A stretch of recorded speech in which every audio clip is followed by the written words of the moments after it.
Halo semuanya, pernah nggak sih bingung milih investasi yang satu imbal hasilnya gede banget, tapi kok kayaknya serem? Nah, hari ini kita bakal bahas cara jitu buat milih investasi yang lebih cerdas. Bukan cuma soal ngejar untung paling tinggi, tapi gimana caranya dapat return terbaik buat setiap resiko yang kita ambil. Yuk kita kupas tuntas bareng-bareng. Oke, ini dia agenda kita hari ini. Pertama, kita bahas dilema klasik para investor. Terus, kita kenalan sama satu alat super canggih namanya rasio Sharpe. Kita bedah cara kerjanya, coba langsung pakai. Dan terakhir ada beberapa catatan penting yang wajib Anda tahu. Simple kan? Nah, kita mulai dari sini. Dilema investor. Ini tuh kayak tarik tambang yang nggak ada habisnya. Di satu sisi, kita semua pengen untung setinggi-tingginya kan? Tapi biasanya makin tinggi untungnya, makin gede juga risikonya. Jadi gimana dong cara bandinginya? Ibaratnya milih antara apel dan jeruk, mana yang lebih baik? Coba bayangin skenario ini. Ada investasi X yang nawarin imbal hasil 10%, terus ada investasi Y nawarin 7%. Kalau cuma lihat angkanya, pilih yang mana? Jelas yang 10% dong ya. Kelihatannya sih gampang banget milihnya. Eits, tapi tunggu dulu. Gimana kalau ternyata investasi X itu resikonya 2 kali lipat lebih besar? Nah loh, tiba-tiba jadi pusing kan? Keputusannya jadi nggak segampang tadi. Pertanyaannya jadi, untung ekstra 3% itu sepadan nggak sih sama resiko yang 2 kali lebih gede? Inilah masalah utama yang bakal kita selesaikan hari ini. Untungnya, ada semacam senjata rahasia yang dibuat khusus buat jawab pertanyaan tadi. Inilah dia, pahlawan kita hari ini. Kita sebut saja rasio Sharpe. Dan ini bukan sembarang konsep loh. Rasio ini dicetuskan oleh seorang pemenang Nobel, William F. Sharpe. Dia yang pertama kali memperkenalkan ukuran ini, lebih dari 25 tahun yang lalu, buat ngasih kejelasan soal perdebatan antara imbal hasil lawan risiko.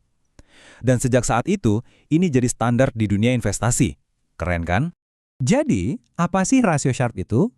Gampangnya gini, ini adalah ukuran imbal hasil yang kita dapatkan untuk setiap unit resiko yang kita ambil. Simple, elegan, tapi powerful banget. Anggap aja ini kayak nilai rapor buat investasi. Makin tinggi nilainya, berarti makin efisien investasi itu. Alias makin bagus imbal hasil yang kita dapat buat resiko yang kita tanggung. Oke, sekarang mari kita intip dapurnya. Gimana sih cara kerja angka ajaib ini? Kita bakal bedah rumusnya sedikit. Tapi tenang, kita bakal fokus ke konsepnya aja. Bukan matematika yang bikin pusing kepala, janji. Bagian pertama dari rumusnya adalah imbalan ini yang ada di bagian atas. Penting nih, ini bukan cuma total imbal hasil biasa. Ini adalah imbal hasil ekstra. Maksudnya, untung yang kita dapat di atas investasi yang aman banget, yang hampir nggak ada risikonya. Contohnya surat utang negara. Jadi inilah hasil lebihan yang kita dapat karena kita berani ambil risiko. Nah, bagian keduanya, yang di bawah adalah risiko. Ini diukur dari volatilitas, alias seberapa liar naik turunnya nilai investasi kita.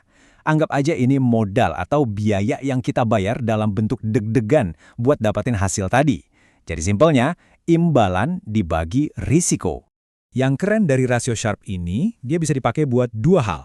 Ada yang namanya ex-ante, ini buat melihat ke depan. Jadi kita pakai perkiraan imbal hasil dan resiko buat bantu kita ambil keputusan. Satunya lagi ex post, ini buat melihat ke belakang. Kita pakai data historis buat ngevaluasi kinerja investasi yang udah lewat. Dua-duanya berguna banget. Tapi hari ini kita lebih fokus ke yang ex ante ya, buat bantu kita milih. Oke, teorinya cukup dulu. Sekarang saatnya praktek. Yuk, kita balik lagi ke dilema kita di awal tadi antara investasi X dan Y. Kita lihat gimana rasio Sharpe ini bisa ngasih jawaban yang pasti. Oke, ini dia data kita. Ingat kan ada reksadana X dan Y? Nah, kita kasih angka beneran ya.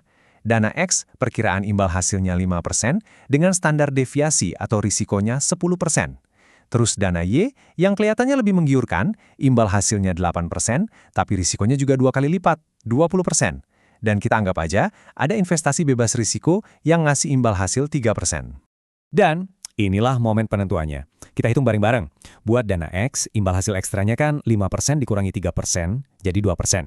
Dibagi resikonya 10%, hasilnya 0,20. Sekarang dana Y, imbal hasil ekstranya 8%, dikurangi 3%, jadi 5%.